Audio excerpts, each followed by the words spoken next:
listening to the Heartland Author Podcast. I am Aaron Apollo Camp. For today's episode, I had the honor of interviewing Sandy Ciaramitaro. Sandy is from Michigan and is the author of the Good Eggs series of children's books and the founder of the Good Eggs Foundation, a charitable organization based on the book series. I'm here with Sandy Ciaramitaro. Did I Ciaramitaro. Ciaramitaro. There you go. The author of the Good Eggs series of children's books and the founder of the Good Eggs Foundation. Sandy, welcome to the Heartland Author Podcast. Oh, thanks, Aaron. I've been looking forward to speaking with you. Feel free to introduce yourself to our listeners. Okay, well, I am Sandy Ciaramitaro, and I have written a series of children's books called The Good Eggs, and they teach kids the important concepts of virtues, diversity, and service. And off of those books, I have created a nonprofit. I wanted to put the books into action, where I egg an organization or family that has to do with children, and they might be in need or need something particular that month. So each month is different. So that's what I'm about. Author and entrepreneur with my nonprofit. Now, without spoiling too much of your series, what is the Good Eggs series about and how many books are in the series? Okay, well, there are 3 books in the series. The first one is about virtues. So it's about a little group of friends and their eggs, and they go back to school in September, and then each month a different virtue occurs. So, for example, September is about understanding. So a situation occurs, there's a new egg in town, and he's angry because he doesn't want to move, and it's just a whole situation where the other eggs have to learn how to understand his situation. So it's all kid related situations, nothing, too complicated because it's for children 6 to 12 years of age. And then it goes on all the way through August. So September through August, it's a whole year. And they learn things, like I said, understanding and forgiveness and gratitude and generosity, cooperation and love. So that goes on. There's 12 different virtues explored. And then from that book, one of the chapters, they win a recycling contest. So the United Nations recognizes them, and in book 2 sends them on a trip around the world. So it's called The Good Eggs Travel the World. So they get sent on a study abroad program, again, 12 chapters, and their task is to learn about diversity and how the rest of the world speaks, and landmarks and language and history and ways of doing things, different ways and cultures. And so they go to 10 countries like Chile and Zambia and Australia, Japan, India. They go all around the world, and they come back from that trip, and another, it takes another year in their lives, and they come back to their hometown. And in book 3, they're appointed ambassadors by the United Nations to stay in their hometown and learn the importance of community service. So that's what book 3 is about. So they go to an animal shelter, they go to a food bank, they go to a nature center, they put on a health program, they help children in their community, all different aspects of a community that they help. And they learn and they grow along the way. So it's 3 years in their lives. And you see them get into different situations. They're really fun. There's lots of adventure, lots of new eggs that they meet throughout the 3 years. And they learn and grow all about just being a good person in general. Now, what charitable work does the Good Eggs Foundation do? And I believe you talked a little bit about this earlier in the interview. Right. So what I do, like I said, I wanted to put the books into action. So I said, I'm going to start a nonprofit, and it's called the Good Eggs Foundation, and I'm basing it off of the kids' books. So like I said, my books go month to month. So that's how I run the foundation. So once a month, what I do is I call it an egging. So I seek out an organization or perhaps a family that may be in need.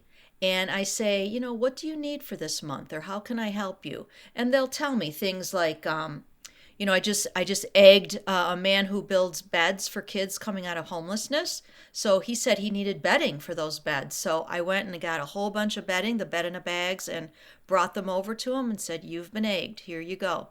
I've done diapers for a woman who started a teen mom charity, and she was in great need of diapers. I've done started a math tutoring program for an organization. We've done mittens for a kids organization. Dance lessons for kids who one mom, she got let go from her job during COVID, and it was a really rough year. They were struggling, and she had to stop her daughter's dance lessons. So we stepped in and helped her with those because the little girl was heartbroken. She loved to dance. We've done family services things like things in summertime, like summer camps, provide food, provide the snacks or water. So each month it's different. We even helped with a young man's funeral one month. So each month I check it out and see where the need is, and we try to help as best as we can. That is literally the first time I have ever heard the word egging used to in a sense other than throwing an egg at Right. some politician or some other despised person. Right. Yeah, I try to put a positive spin on it. So fits with the theme. Now, how important do you believe it is for children to be taught virtues? Well, I mean, virtues are all around us, right? And it's just about being good. And I think that it's really important as a young child because if it's part of who they are as they grow up, then they will just incorporate kindness and empathy and compassion into their lives as an adult, which hopefully puts that back into the world. So I think it's really important to be kind and to be understanding of other people's needs and situations without judgment and lashing out and anger, to try to really take that step back and think before you react. So I think at a young age is where you have to get kids because, their brains are very, very like a sponge and they absorb everything we do and say. So if we can provide those good examples for them, that hopefully that will be incorporated into who they are as a person, as an adult, when they grow into an adult.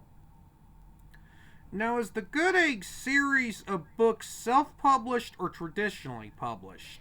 It is self-published, but I have gone through a publisher when we did all the artwork and we did the new hardcover books. So I guess I could say it's a hybrid in a way, kind of Yeah, both. Yeah. that's a very interesting approach. Now, who is the illustrator of the series? Is it you or someone else? No, it's someone else. His name is Brad Trofin, and he's actually an Emmy Award-winning artist. He actually won an Emmy from PBS, so he's excellent. He's out of Alberta, Canada. Yeah, so I got very lucky to find him. Now, what part of the world are you from? I live in a suburb outside of Detroit, Michigan. That's a place I've never been to, but it Oh, is you should here come in the see us. Midwest. Yes, Uh, lots of fun over here.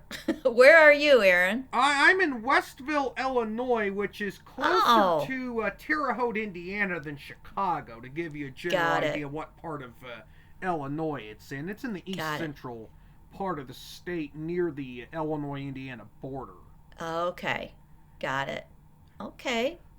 Now, do you intend on writing more books either inside or outside of the Good Egg series? At this time, I'm not because I am trying to get this off the ground. I want to get these books out there, via social media marketing, and I'm really trying to get this whole business off the ground. I've had a lot of good feedback, and it's starting to take off now. Actually, we just got picked up. I had book one made into videos, and we just got picked up by the Michigan Learning Channel, which is a PBS affiliate, and they start airing tomorrow night. So I'm very excited. So we're moving in the right direction, and I feel like I want to get this message out to the world. So, yeah. Okay, well, Sandy, that was my final question, so I thank you for appearing on the Heartland Author Podcast. All right. Well, thanks for having me, Aaron. I really appreciate it. Sandy was a wonderful guest for this podcast, and it's always wonderful to interview a fellow Midwesterner. This is Aaron Apollo Camp reminding y'all to write your imagination. Bye for now.